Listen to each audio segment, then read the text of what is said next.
हाल चाल। स्वागत है आप सभी का हमारे YouTube channel stars vision classes पर, जिस पर आप सभी पढ़ते हैं बीएससी के लिए जूलॉजी, बॉटनी और केमिस्ट्री, जिसमें आज हम आप सभी के लिए बीएससी फर्स्ट सेमेस्टर की केमिस्ट्री क्लास लेकर आए हैं, जिसमें आपकी बुक है फंडामेंटल्स ऑफ केमिस्ट्री, जिसमें कि हम यूनिट 1 डिस्कस कर रहे थे लास्ट टाइम पर, जो कि हमारा molecular polarity and weak chemical forces, जिसमें कि हमारा लेक्चर 2 है। इससे पहले की एक लेक्चर हमारी हो चुकी है, आप सभी को प्लेलिस्ट पे मिल जाएगी केमिस्ट्री की, फर्स्ट सेमेस्टर केमिस्ट्री की प्लेलिस्ट में आपको वीडियो मिल जाएगी। ये हमारा सेकंड लेक्चर है। आप सभी को ऐसे ही डेली बेसिस पर सारी क्लासेस प्रोवाइड कराई जाएंगी। तो आप सभी से मेरी रिक्वेस्ट है कि यदि आप सभी चैनल पर नए हैं तो सबसे पहले चैनल को सब्सक्राइब कर लीजिए और बेल आइकन को क्लिक कर दीजिए, जिससे कि सारे वीडियोस की नोटिफिकेशन आप सभी को टाइम पर मिलती रहे। तो लास्ट वीडियो में हमने क्या डिस्कस किया था? लास्ट वीडियो में हमने रेजोनेंस एनर्जी और उसके कैरेक्टर्स के बारे में डिस्कस किया था। आज हमारा टॉपिक होने वाला है फॉर्मल चार्ज कॉन्सेप्ट।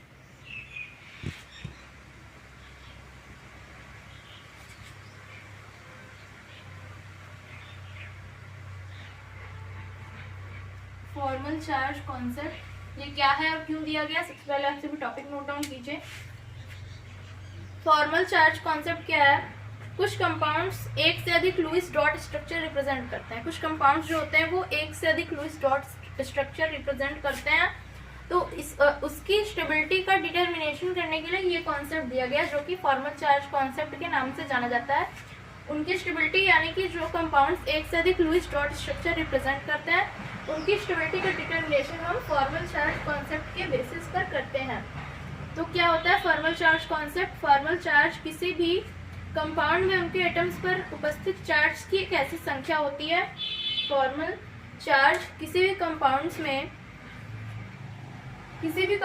में उनके एटम्स पर उपस्थित चार्ज की एक ऐसी संख्या होती है जो कंपाउंड के, जो उस एटम के वैलेंसी सेल में प्रेजेंट इलेक्ट्रॉन में से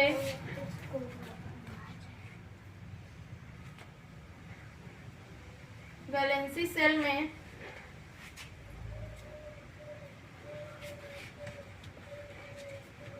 प्रेजेंट इलेक्ट्रॉन में से बॉन्डिंग इलेक्ट्रॉन के आधे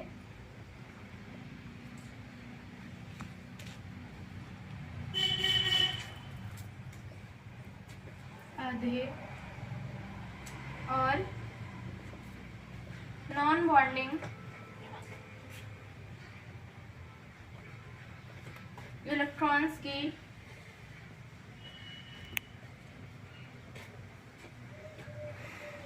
संख्या को घटाने से प्राप्त होता है।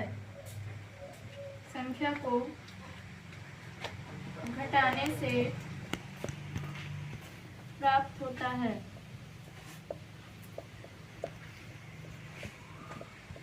नोट डाउन कर लीजिए, फिर मैं क्लियर कर देती हूँ एक बार फिर से।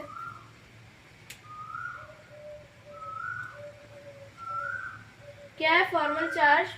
फॉर्मल चार्ज किसी भी एटम के वैलेंसी सेल में प्रेजेंट इलेक्ट्रॉन में से, किसी भी कंपाउंड के वैलेंसी सेल में जितने भी इलेक्ट्रॉन प्रेजेंट होंगे उसमें से क्या करना है हमें, जो बॉन्डिंग इलेक्ट्रॉन है उनके आधे और जो नॉन बॉन्डिंग इलेक्ट्रॉन है उनको घटाने से जो हमें प्राप्त होता है वो फॉर्मल चार्ज होता है। यानी कि वैलेंसी सेल में जितने इलेक्ट्रॉन प्रेजेंट होते हैं उसमें से बॉन्डिंग इलेक्ट्रॉन के आधे और नॉन बॉन्डिंग इलेक्ट्रॉन्स की संख्या को अगर हम घटा देंगे तो हमें क्या प्राप्त होगा? Formal charge. कॉन्सेप्ट क्या है? इस कॉन्सेप्ट की कंडीशंस क्या क्या है जान लेते हैं। कंडीशंस क्या क्या है? सबसे पहला कंडीशन क्या है? ये जो लुईस डॉट स्ट्रक्चर्स होती हैं, जैसे कि एक से अधिक लुईस डॉट स्ट्रक्चर रिप्रेजेंट करते हैं, तो इन लुईस डॉट स्ट्रक्चर्स में से जिस स्ट्रक्चर पर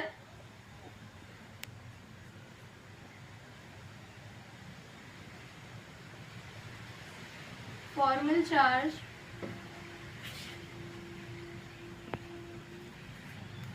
जीरो यानी कि शून्य होता है, जीरो होता है, उसकी स्टेबिलिटी अधिक होती है। क्या होती है? उसकी स्टेबिलिटी अधिक होती है।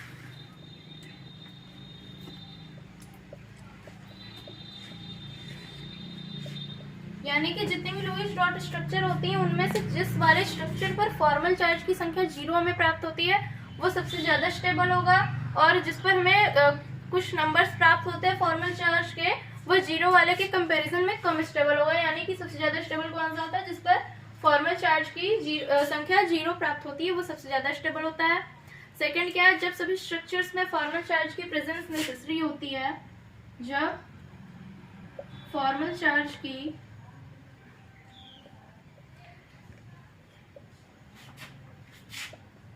प्रेजेंस नेसेसरी होती है,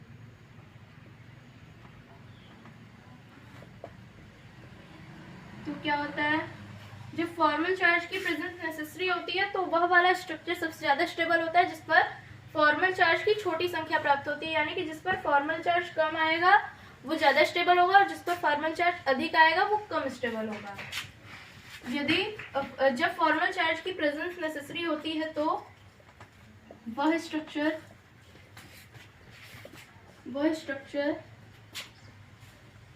मोर स्टेबल होता है, वह स्ट्रक्चर मोर स्टेबल होता है जिस पर फॉर्मल चार्ज की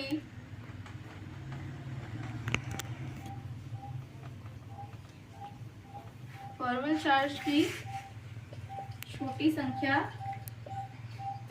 या छोटा अमाउंट प्राप्त होता है या प्राप्त होती है, छोटी संख्या प्राप्त होती है।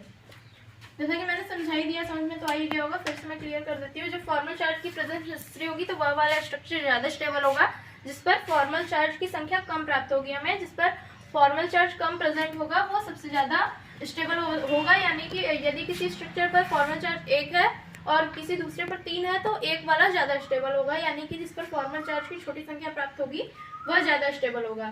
थर्ड क्या है, आप सबसे पहले नोट डाउन कर लीजिए। थर्ड क्या है, यदि सभी स्ट्रक्चर्स पर, पहले नोट डाउन कर लीजिए फिर मैं समझा दूंगी। यदि सभी स्ट्रक्चर्स पर फॉर्मल चार्ज सेम होता है,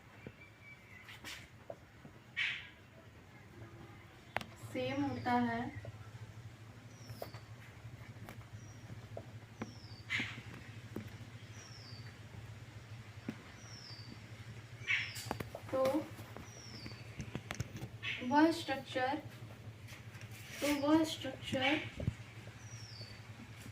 मोर स्टेबल होगा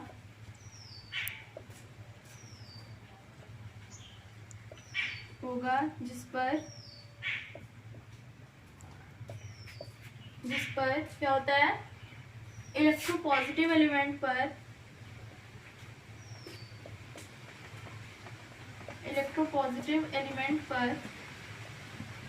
पॉजिटिव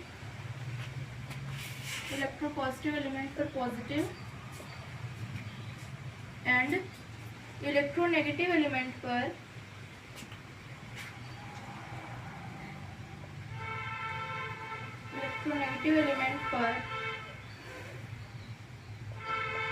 नेगेटिव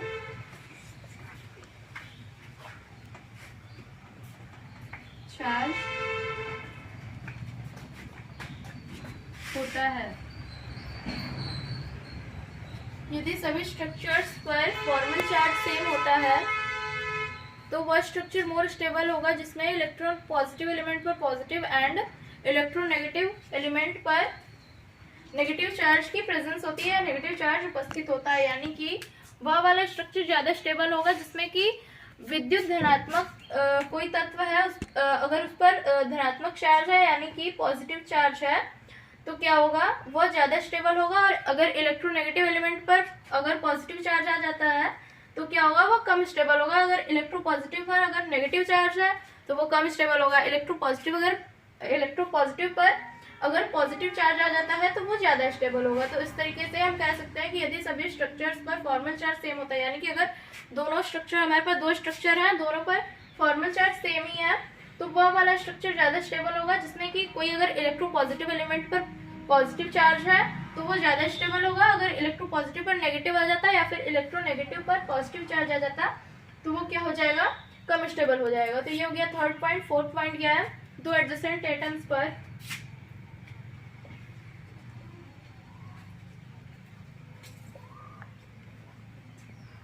दो एडजेसेंट एटम्स पर सेम चार्ज का पाया जाना या सेम चार्ज प्रेजेंट होना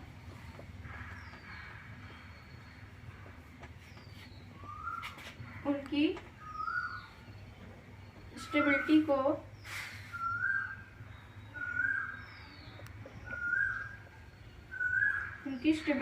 क्या करता है, कम करता है।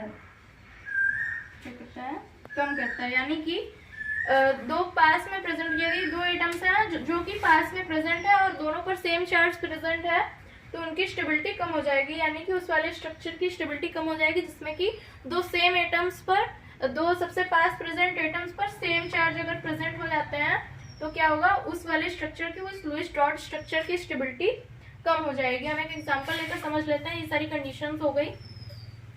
एग्जांपल क्या है, क्या एग्जांपल में हमने N2O लिया है। यहाँ पर N2O की दो स्ट्रक्चर्स आप सभी देख पा रहे हैं, दो स्ट्रक्चर्स है N2O की। इसमें NN ट्रिपल बॉन्ड से जुड़ा है और इसमें NN क्या है, डबल बॉन्ड है। इसमें एक जिसमें कि सिंगल साइड है, एक दिशा है, इसमें एक बॉन्ड। तो इसको हम किस तरीके से समझेंगे, फॉर्मल चार्ज कॉन्सेप्ट को इस एग्जांपल में हम किस तरीके से समझेंगे। सबसे पहले मैं आप सभी को बता दूं, नाइट्रोजन के वैलेंसी सेल में 5 इलेक्ट्रॉन्स होते हैं और ऑक्सीजन के वैलेंसी सेल में कितना इलेक्ट्रॉन होता है, 6 इलेक्ट्रॉन हो गए। और इसमें आप सभी देख पा रहे हैं बॉन्डिंग इलेक्ट्रॉन्स कितने हैं। नाइट्रोजन 3 बॉन्ड बना रहा है तो बॉन्डिंग इलेक्ट्रॉन्स कितने हुए, 6। 2 इलेक्ट्रॉन, एक बॉन्ड में 2 इलेक्ट्रॉन प्रेजेंट होते हैं तो बॉन्डिंग इलेक्ट्रॉन कितने हो गए, 6 हो गए। तो बॉन्डिंग इलेक्ट्रॉन्स के आधे यानी कि 6/2, ठीक है, 6/2 हो गया। और यहाँ पर समझते हैं नाइट्रोजन को 4 बॉन्ड बनाया, ये वाले नाइट्रोजन ने 4 बॉन्ड बनाया है। तो 4 बॉन्ड में कितने इलेक्ट्रॉन्स पार्टिसिपेट करेंगे, 8 इलेक्ट्रॉन पार्टिसिपेट करेंगे।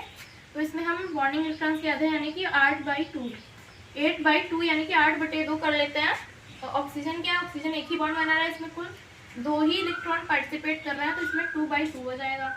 हो गया, ये हो गया वैलेंसी सेल का इलेक्ट्रॉन, ये हो गया बॉन्डिंग।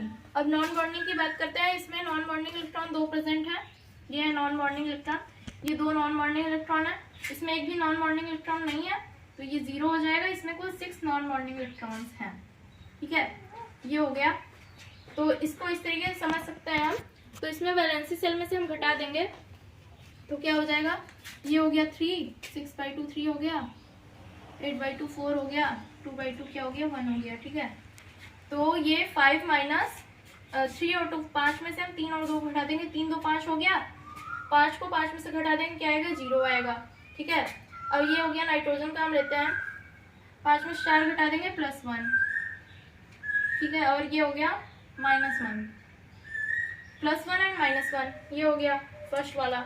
सेकेंड वाले को समझते हैं। इसमें भी 5 और 6 वैलेंसी सेल के इलेक्ट्रॉन्स हैं और बॉन्डिंग इलेक्ट्रॉन्स कितने हैं, इसमें कुल 4 इलेक्ट्रॉन्स पार्टिसिपेट कर रहे हैं, 4/2 और इसमें 8/2, इसमें क्या हो गया 4/2। जैसा कि मैंने पहले आपसे भी समझा दिया, ये 2 बॉन्ड बना रहा है तो 4 इलेक्ट्रॉन्स, 4 बॉन्ड बना रहा है तो 8 इलेक्ट्रॉन्स और 2 बॉन्ड बना रहा है तो 4 इलेक्ट्रॉन्स। तो ये हो गए बॉन्डिंग के इलेक्ट्रॉन्स। चलते हैं नॉन बॉन्डिंग में। नॉन बॉन्डिंग में इसमें कुल 4 हैं, इसमें 0 एक भी नहीं है, इसमें कुल 4 इलेक्ट्रॉन्स हैं नॉन बॉन्डिंग के, ठीक है। अब फिर पहले नोट डाउन कर लीजिए। ये 4/2 हो गया तो ये 2, 8/2 4 एंड 4/2 का क्या हो गया 2। तो ये हो गया -1 +1 और ये हो गया 0। तो आपसे भी पहले देख लीजिए फिर मैं समझाती हूँ। तो इसमें कौन सा स्ट्रक्चर ज़्यादा स्टेबल होगा, मैंने जो भी कंडीशंस बताई उनको हम उनके आधार पर हम ये डिटरमाइन करेंगे कि कौन सा सबसे ज़्यादा स्टेबल है स्ट्रक्चर। तो मैंने लास्ट वाला आपसे भी क्या, अरे थर्ड वाला क्या बताया था, दोनों पे जैसे कि आप सभी देख पा रहे हैं दोनों पर सेम ही चार्ज है, -1 एंड +1, तो कितना हो गया 0।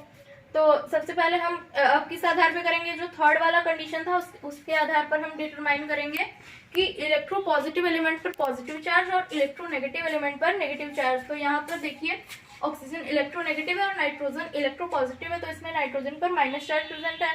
फर्स्ट वाली स्ट्रक्चर जो है उस पर ऑक्सीजन पर माइनस चार्ज है और नाइट्रोजन पर प्लस चार्ज है।